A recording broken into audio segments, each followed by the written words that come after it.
ಸಾಧಿಸುವ ಛಲ ಹೊಂದಿದ್ದರೆ ಅಸಾಧ್ಯವಾದುದು ಯಾವುದೂ ಇಲ್ಲ ಎಂಬುದಕ್ಕೆ ಆನೇಕಲ್ನ ರೇಣುಕಾ ಸಾಕ್ಷಿ.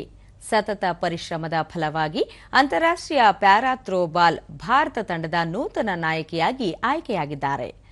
ಕಳೆದ 4 ವರ್ಷಗಳಿಂದ ಪ್ಯಾರಾ ಥ್ರೋಬಾಲ್ನಲ್ಲಿ ಭಾರತ ತಂಡವನ್ನು ಪ್ರತಿನಿಧಿಸುತ್ತಿರುವ ರೇಣುಕಾ ಅವರನ್ನು ಥ್ರೋಬಾಲ್ ಫೆಡರೇಷನ್ ಆಫ್ ಇಂಡಿಯಾ ನಾಯಕಿಯಾಗಿ ಆಯ್ಕೆ ಮಾಡಿದೆ. ಕಳೆದ ವರ್ಷ ನೇಪಾಳ, ಮಲೇಷಿಯಾ ಹಾಗೂ ಬ್ಯಾಂಕಾಕ್ನಲ್ಲಿ ನಡೆದಿದ್ದ ಅಂತಾರಾಷ್ಟ್ರೀಯ ಪ್ಯಾರಾ ಥ್ರೋಬಾಲ್ ಪಂದ್ಯಾವಳಿಯಲ್ಲಿ ಭಾರತ ಪ್ರಶಸ್ತಿ ಗಳಿಸಿತ್ತು.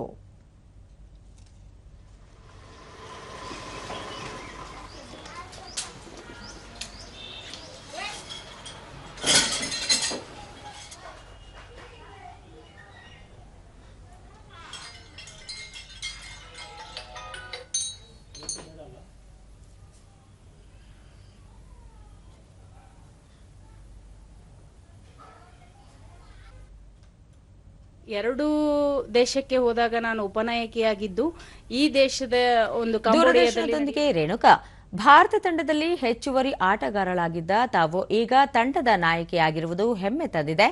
ಮಾರ್ಚ್ 28ರಂದು ಕಾಂಬೋಡಿಯಾದಲ್ಲಿ ನಡೆಯಲಿರುವ ಮೊದಲ ಏಷ್ಯನ್ ಪ್ಯಾರಾ ಥ್ರೋಬಾಲ್ ಚಾಂಪಿಯನ್ಶಿಪ್ನಲ್ಲಿ ಭಾರತ ತಂಡದ ನೇತೃತ್ವ ವಹಿಸಲಿದ್ದು ದೇಶಕ್ಕೆ ಚಿನ್ನದ ಪದಕವನ್ನು ಗೆದ್ದುಕೊಡುವ ಗುರಿ ತಮ್ಮದಾಗಿದೆ ಎಂದರು.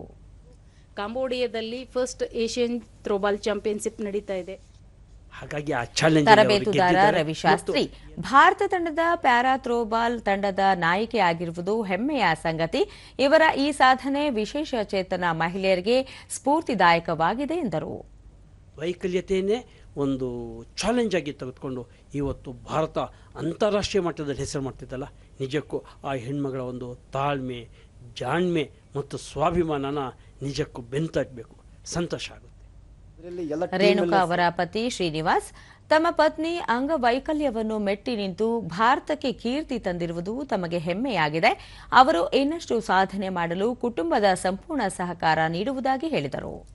ಸರ್ವಿಸ್ ಮಾಡಿ ಅವರು ಎಲ್ಲರಿಗಿಂತ ಹೆಚ್ಚಿಗೆ ಪಾಯಿಂಟ್ಗಳು ತೆಗೆದು ಎಲ್ಲರಿಗೂ ಭಾರತಕ್ಕೆ, ದೇಶಕ್ಕೆ, ನಮ್ಮ ರಾಜ್ಯಕ್ಕೆ, ನಮ್ಮ ದೇಶಕ್ಕೆ ಅವರು ಹೆಸರು ಮಾಡಿದ್ದಾರೆ. ಅದನ್ನು ನೋಡಿ ನಾನು ಹೆಮ್ಮೆ ಪಡ್ತಾ ಇದ್ದೀನಿ.